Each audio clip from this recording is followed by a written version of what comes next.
All right, so we're live on Facebook and YouTube. Welcome back to Quick Start Coaching Code Live 30-day boot camp. In these live streams, we are covering some keys, some distinctions, what I like to call keys though, because I think of them as keys to the locks on the doors of successfully starting your coaching business.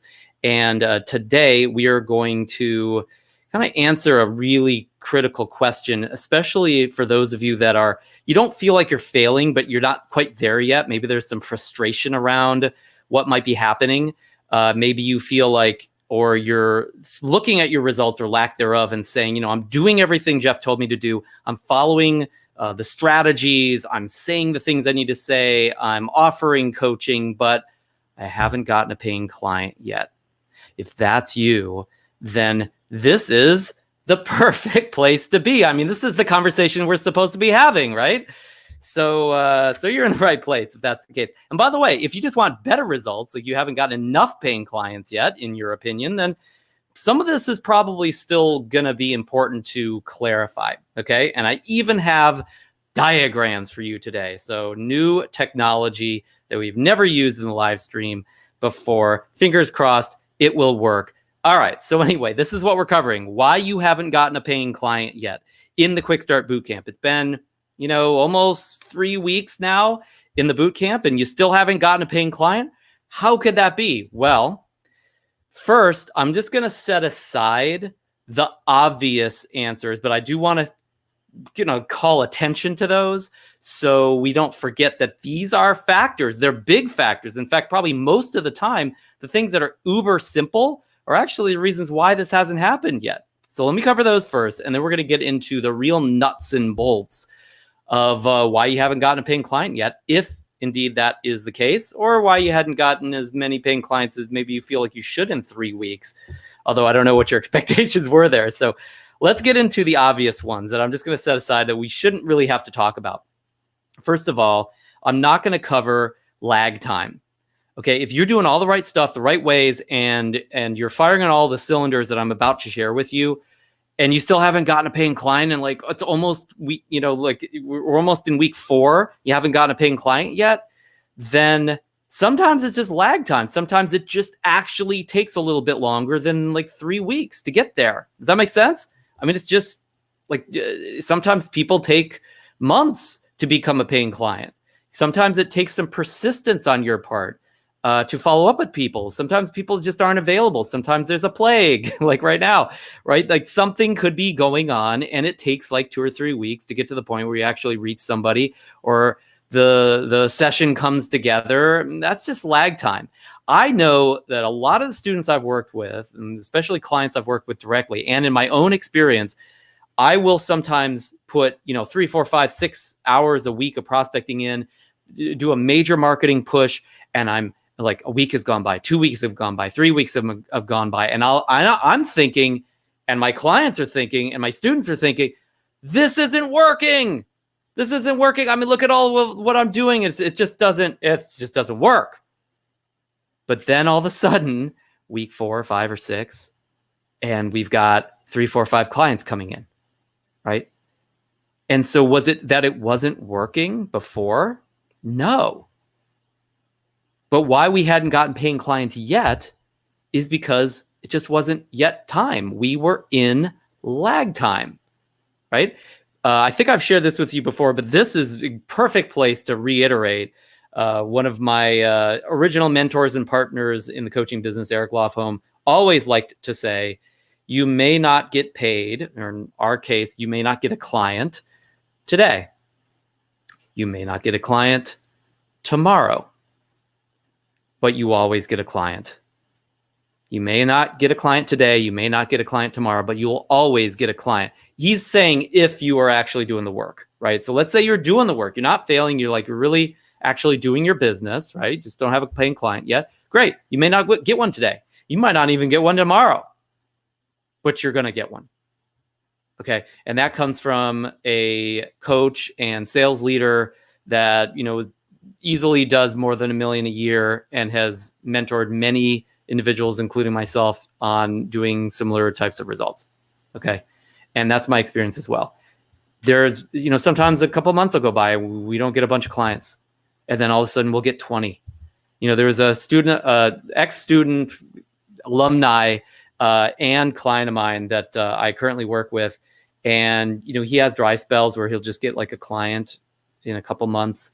And then last month he got 10, right? So things go up and down. That's just the heartbeat of the cycle. Okay, so we're not going to talk about lag time any more than we already did. We talked about it a little bit. And then finally, we're not going to talk about your persistence or lack thereof, right? I mean, persistence is the key to anything in life that's extraordinary. And in this business, it's no different. In fact, it's even more important in this business as a leader. If you call somebody like a couple times and try to set a session with them, or you set a session, they don't show, and you don't like follow up more than like once or twice, you're just not persistent enough. I mean, let's just get real. Okay. Who's going to follow you as a leader if you try something once real lightly and then just run away, right? That's not a leader, right? You don't have any real serious standards or persistence that's in store for your business. Why would anybody follow you? First of all, nobody's going to believe you. They're going to think, well, this person doesn't believe in themselves because they called me twice and then they gave up. And even if they don't know you better than that, they know you're a really good leader and everything. If you call them twice, well, maybe they're not that committed to themselves right now. And you, as the coach, your job is to be more committed to your client's life being the life that they really want than they are. Now, that's easy, by the way, because it's not your life. You don't have any risks, right? That doesn't take anything to be committed to their life. Just be committed to it. What, you would have to call them a couple extra times? You got to coach them in a way that they wouldn't coach themselves? Well, that's your job. If you're not going to do that, what are you going to get paid for? Like, who do you think you are not being persistent, right? So follow up. Invariably, we do, as you know, very learn by doing proactive programs. Even in QUICKSTART, you're coaching and getting coached, and you're in masterminds. And every once in a while, one of our very new students, not even new, sometimes students that have been around for a while, will contact me and say, you hooked me up with these people I'm supposed to be coaching and I'm supposed to be working with. I called them and they didn't call me back. So I need some new ones. You need to give me some new ones. And this is like the first week of training that I usually hear from somebody about this. You may have even reached out to me, said something similar to this. And I will always follow up with you in this way. I'll always let you know, hey, how many times did you actually contact this person? What happened? What did you actually do or not do? How have they responded or not? Right? And like 9 times out of 10, it's like I contacted them once via email or text message. I didn't even call them more than like 1 or 2 times usually. And so then my coaching for you in that case is always, look, you're not being persistent enough. You need to like call them 3, 4, 5 times every day until you hear back from them. They need to know that you're committed to them. They need to know that you're going to be persistent, that you're not just going to give up. And hey, if I knew you were just going to give up, I wouldn't respond to you either, because I'd be like, I could just be lazy. They'll just go away eventually. They'll give up. They'll get tired. You cannot let that. If that's you, let me tell you, you are still stuck in mediocrity. You're still stuck in average land. You're still stuck in this sense of like, I can just kind of like be myself and do nothing more than the average person would do, and it'll all just work out. How the hell are you supposed to be a leader if that's your attitude about it? You have to be more than the current culture you're in. You have to have persistence that's beyond the average human being, or else nobody's going to follow you. Why would you be a leader if you're just like everybody else? You need to bring something extraordinary to the table if you want extraordinary results, and having a great coaching business is an extraordinary result. All right, so enough soapbox on that. I'll stop ranting. I apologize. No, I don't apologize. So for persistence, so lag time, obviously, that's one we are not going to cover in detail. And then persistence, if you're just not being persistent enough, the nuts and bolts of this, they still matter, but they're not going to help you as much as they would if you were actually persistent in this conversation. Got it? Great. Okay. Now we got the simple stuff, the obvious stuff, at least in my book. We set that stuff aside. Let's get to the nuts and bolts. In order to do this, I'm just going to do a quick screen share here. And we actually have slides. I'm just so excited about this. So, all right. So what we're looking at here are, again, this is the answer to why you haven't gotten a paying client yet in the boot camp. There's really just 2 reasons. You either haven't run enough free sessions or you haven't gotten enough enrollments from those free sessions. Make sense? And now, look, we've already talked about the new client equation, how prospecting leads to free sessions, leads to new clients, right? So at the end of the day, assuming you're doing the work, meaning I'm assuming you're prospecting. If you're not prospecting, like, you're not even in a position to really watch this video, because again, like, that's why you're failing, right? You're not being persistent enough, and you're in lag time. You're not actually doing the work. But again, assuming you're doing the work, even if you do a lot of work, you might not get enough free sessions, right? You could be I've seen people prospect for 10, 20 hours and not get a free session set. So that's possible. You just didn't get enough free sessions set. The other possibility is that you didn't get enrollments from the sessions. Like, I know some coaches, they've run 10, 20, 30 sessions. They got like no paying clients, or maybe like one. That's not great, right? So that's a problem. It's no enrollments from the free sessions that you're actually running. Make sense? These are the only two reasons why you possibly, assuming you're not like just failing and falling off the wagon and not doing the work, why you might not be getting new paying clients at this point. Okay, now the real question though is, because you probably knew that if you're in the boot camp. The real question is, what has these things happen that way? In other words, what leads to, other than just obvious prospecting, what leads to free sessions or lack thereof? What leads to enrollments or no enrollments? And it's 4 things. And I give you, it's not really an acronym, it's just 2 letters for, in repetition, PCPC. Now, it doesn't stand for politically correct. PCPC, these 4 things, P, C, and then another P and another C. These 4 items, these 4 issues, if you will, are what lead to getting paying clients or a lack thereof, getting free sessions or a lack thereof, getting enrollments or a lack thereof. These 2 areas that you have to optimize. And so what does P, C, and P, C stand for? Well, the first P is your pitch. Obviously, you've got to eventually pitch a free session for people to actually know what they're going to get in a free session and whether they should do it or not. So there is some pitching going on there at some point. Even if you just say, hey, I'm running free sessions, would you like to do it? That's still a pitch. It's not much of a pitch, but it's still a pitch. It's a very simplistic pitch.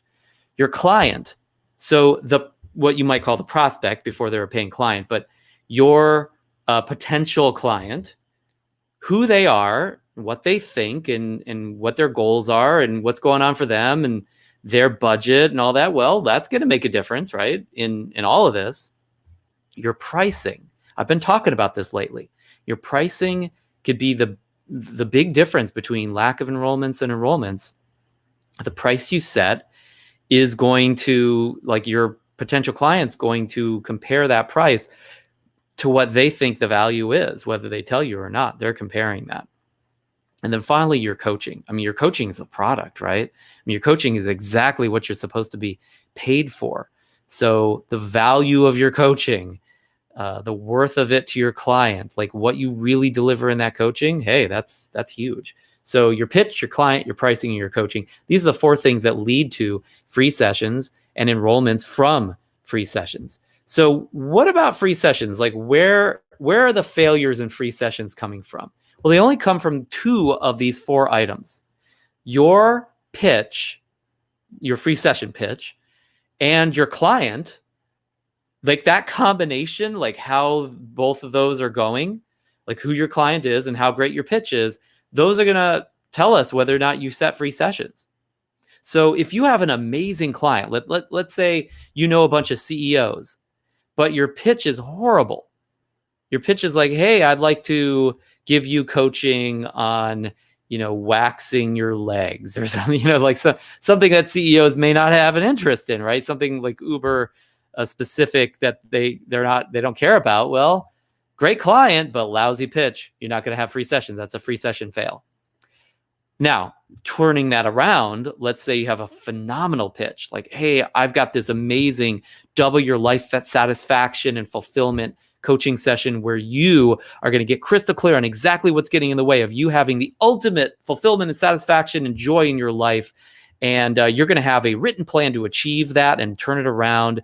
And you're also going to just feel better about where you are in your life as a result of our conversation. And the way we're going to do that is we're going to ask a couple key coaching questions to get a sense of exactly what's going on in your life right now, what you want, what's preventing you from getting it, and then also how things are actually going in every part of the wheel of your life. We're going to evaluate each of those and see how they synergize or how they don't synergize, how they may be playing out against each other. And then as a result of all of that, you're going to know exactly what you got to do differently. And you're going to walk away from that session with a written plan and a tremendous amount of confidence and certainty that you know you can make this happen and you can have more joy, the joy that you really deserve in your life. You can have more fulfillment, the fulfillment that truly would fill you up in your life. And you'll know that you're on your way to have a fully satisfied life no matter what happens in the future. And I only have a couple of those available, so you got to get on board with those sessions as soon as you possibly can, or else I'm going to be full. Is that something you want to do? Let's say that's your pitch. Like, let's say that's a really great pitch. It was a little off the cuff, but you get the idea.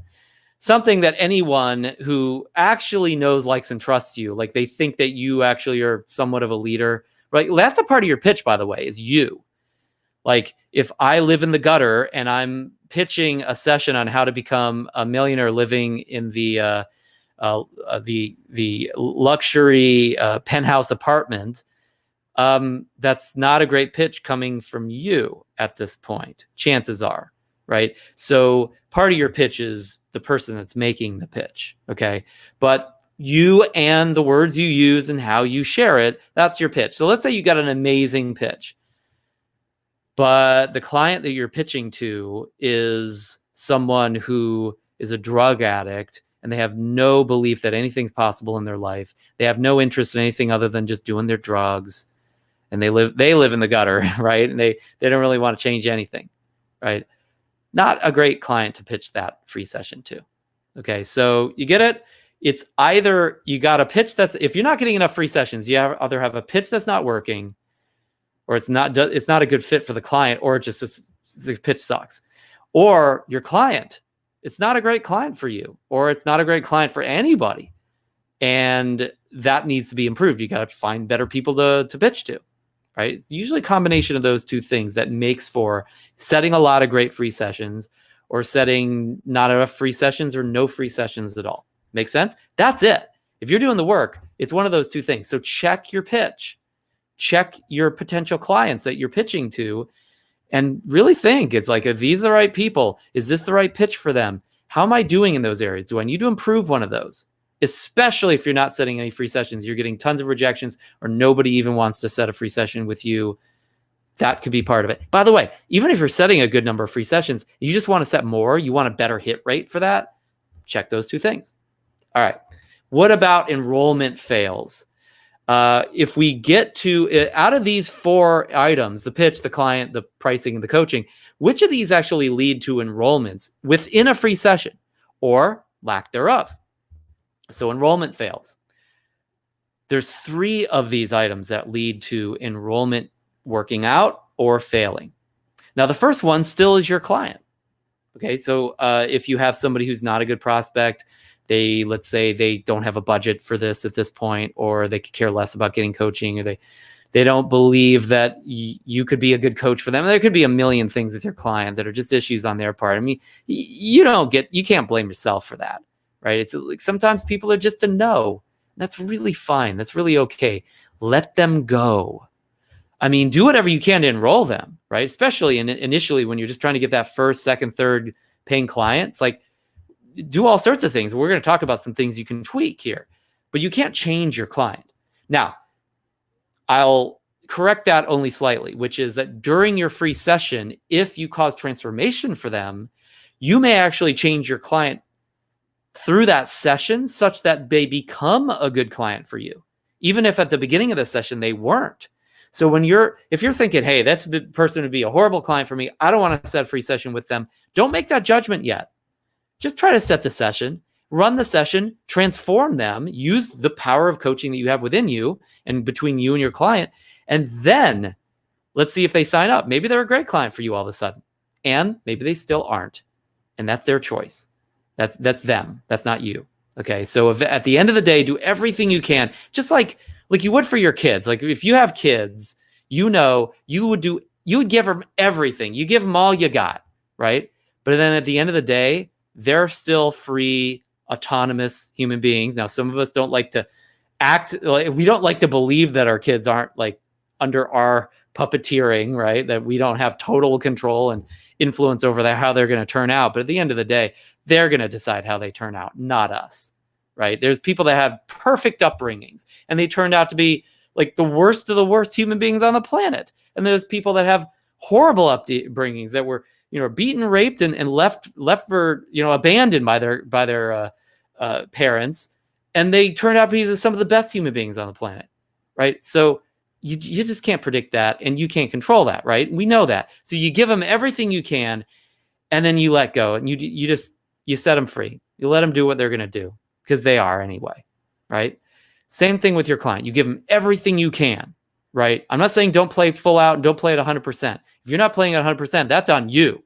That's not your client. That's your coaching, okay? But let's say you played full out, and then your client still is a no to coaching, or a no to you, or a no to their possibility in their life, or they see no value in achieving their goals. Okay, let go and move on. You got to not let yourself be attached. Go through whatever ritual or whatever psychological hurdles you got to go through to let go, so you can serve those that you're really going to be able to serve. Okay, so that's your client. Your client definitely can be an issue. Maybe you did perfect on everything else. Still the wrong client. Still a client that's not willing to enroll, at least at this point. No enrollment, right? Now, moving over to pricing. Well, actually, let's talk coaching for a second. Because for a lot of coaches that are going to listen to this little conversation, they think their coaching is just epic because they're just in love with their technique or their method and their idea, because it really helped them. And they're like, hey, if it helped me, it's going to help everybody in the world. Or, there's a million variations on somebody who's overly in love with their coaching, and they shouldn't be. Like, their coaching needs a lot of work, but they don't think it does, right? So, hey, look, all of us could improve our coaching. Like, you always want to do everything you can to improve your coaching. But for some of us, if you don't improve it, that's going to be the broken part. You got a great client, your pricing is amazing, but your coaching is lousy. Nobody's going to enroll in your coaching, especially if your free session offers coaching to them. And actually, not just offers, but you actually deliver coaching to them in the free session, like we generally are advising you during QUICKSTART to actually have coaching be a part of your free session, that they have a chance to sample the coaching that you give them. If they get a sample of coaching, but the coaching is lousy, do you think they're going to want more of it? If I go into a grocery store and they're giving out free samples of, I don't know, like cookies or something, and I eat a cookie and it tastes like sand, I will never buy that cookie. If I eat that cookie, even if I don't want cookies, but that cookie tastes the best cookie I've ever bought, I'm probably buying that cookie, right? So your coaching actually matters even before the client hires you. So that's your coaching. It really makes a difference. And if you're consistently running free sessions and not enrolling clients, check your coaching, check it out, because it may not be on. I'll give you one example. Okay, so here's a client that worked with us for many, many months in our private client program, Synergy. And she was running many free sessions. I don't know if she was at 100 yet, but she was probably at more than 50 free sessions. And she had like 1 or 2 paying clients. It was not a good conversion rate, right?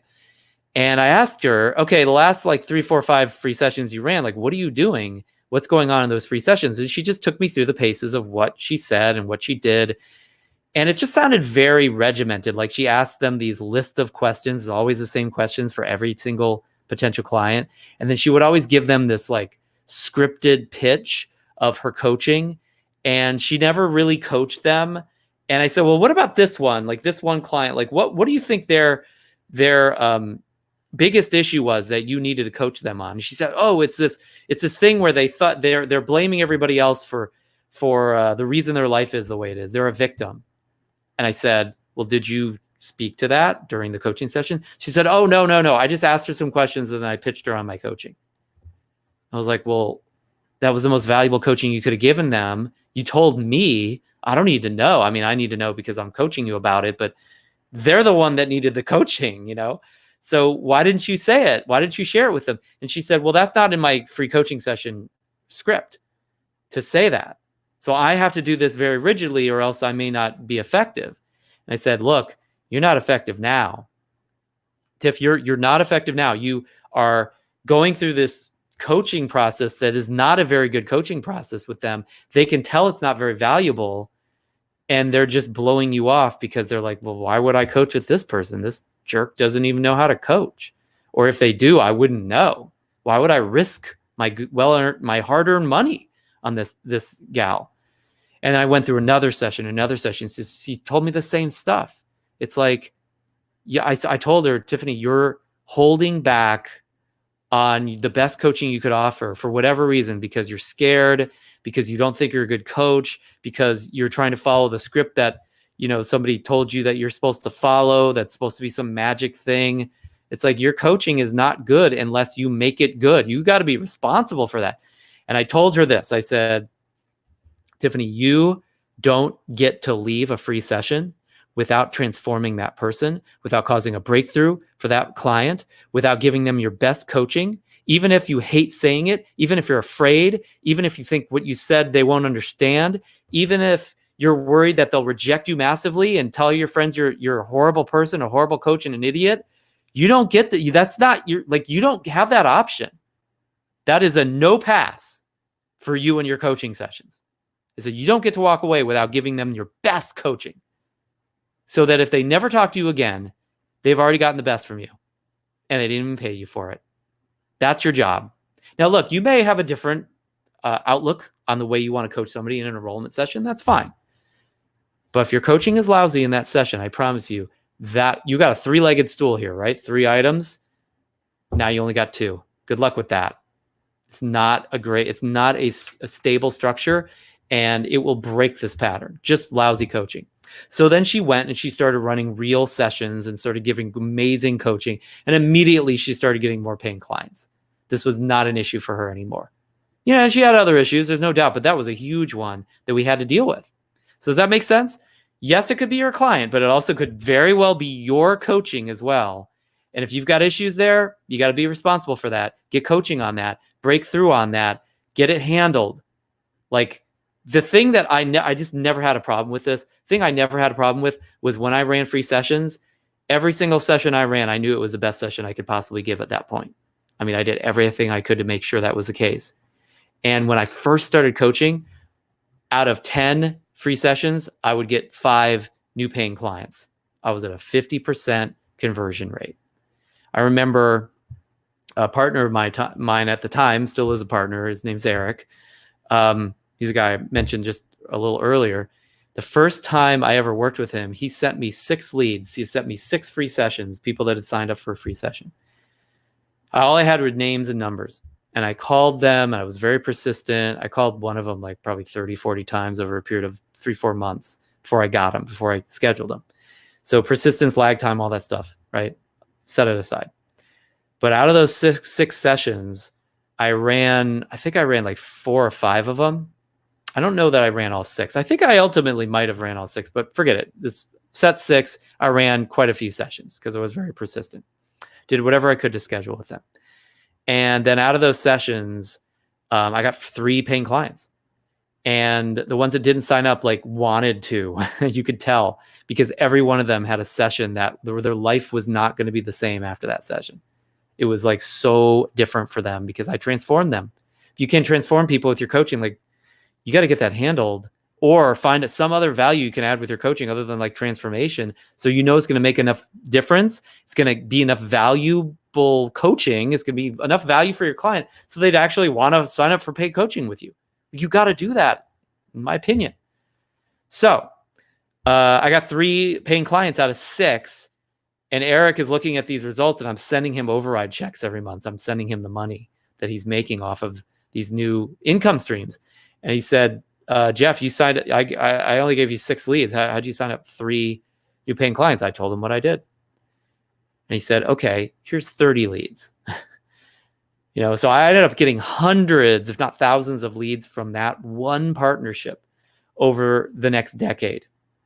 I mean, built to the point with other partnerships where I had to build a team. And some of you know that story where I have a team of coaches still to this day. They coach within our partnerships. Why? Because it started with amazing coaching that no one ever pulled punches on, right? At least to my knowledge. And then, yes, we have pricing on clients to fill in those blanks as well. We got a three-legged stool, so to speak. We have this tripod that we stand on to make a stable enough structure. Does that make sense? Okay, so enough said on the coaching. Let's talk pricing. So your pricing, think of it this way. Your pricing is the bridge between your coaching and your client, right? Because your coaching is the value. Your client is the one that desires the value. So you think of them as these two separate things that one wants the other, right? One wants what the coaching can give them, okay? The pricing is what bridges that together. Without the price, your client can't get the coaching because they have to pay for it eventually, right? So pricing is the bridge between your client and the coaching your client wants, okay? So if the coaching isn't very valuable, again, the price can't be very high because your client doesn't want it that much.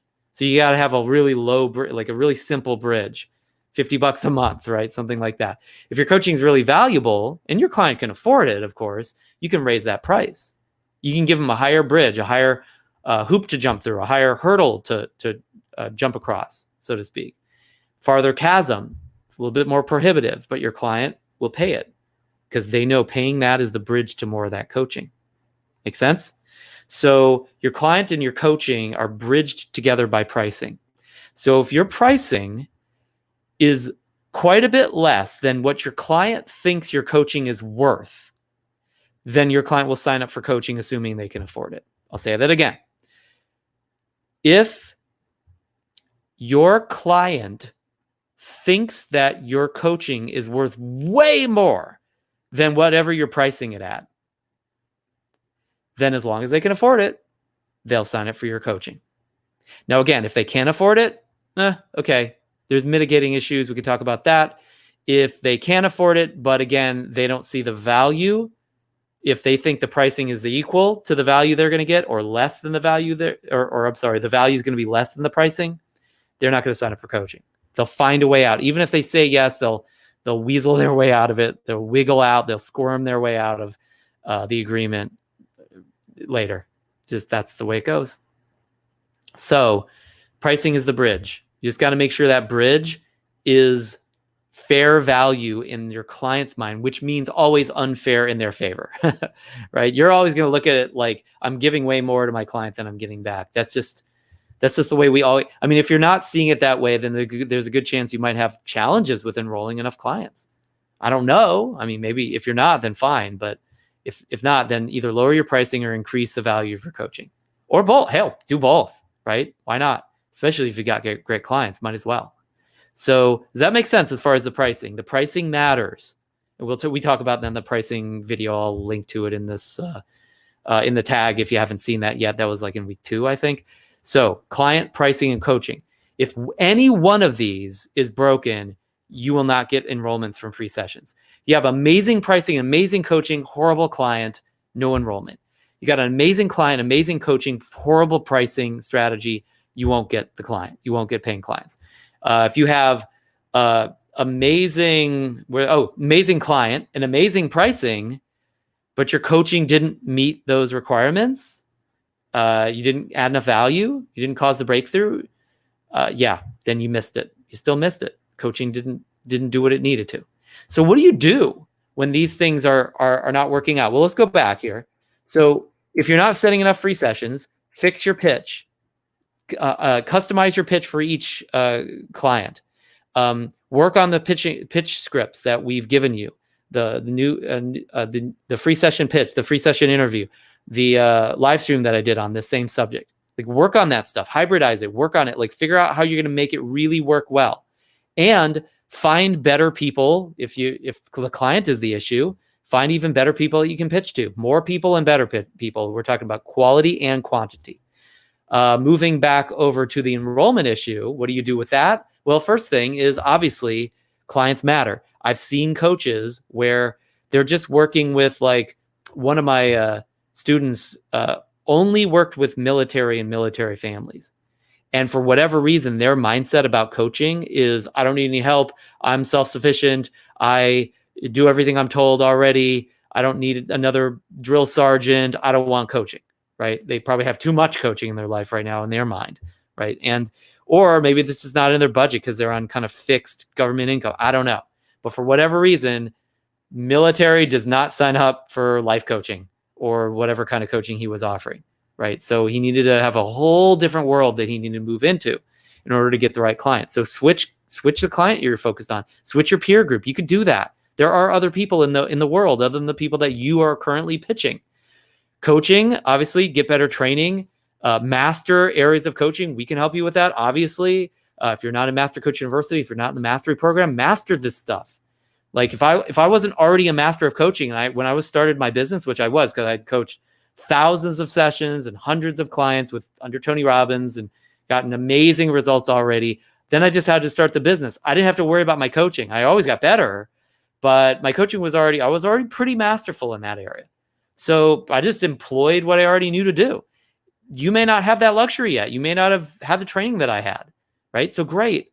Go get the training, get it handled. Like you can do that.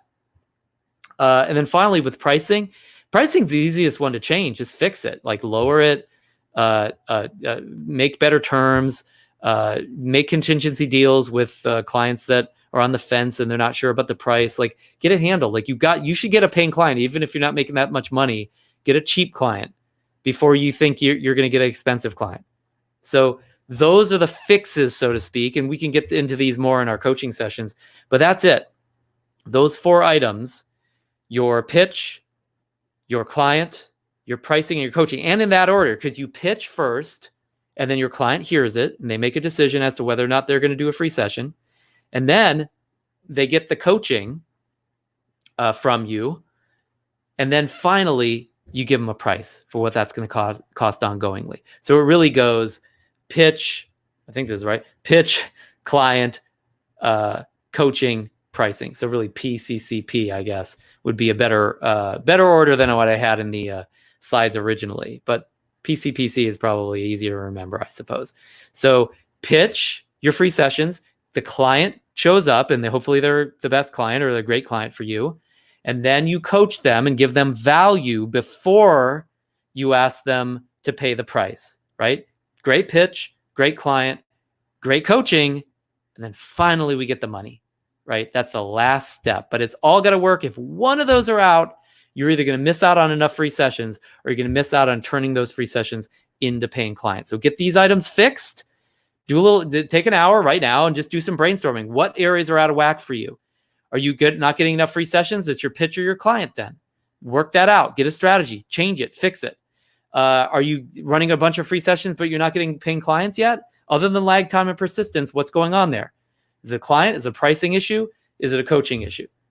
If any of those 3 or more than those, like several of those 2, like 2 out of those 3, then create a plan for fixing it or fix it immediately. And I look forward to talking to you in the next live stream when we're actually going to talk about getting business coaching clients. I'm excited for that conversation. It's a fun one. But execute this stuff. And whether you're working with businesses or working with individuals, I mean, it's basically still these 4 little mechanics for you at the end of the day. So hope that made sense, and I'll talk to you in the next coaching session.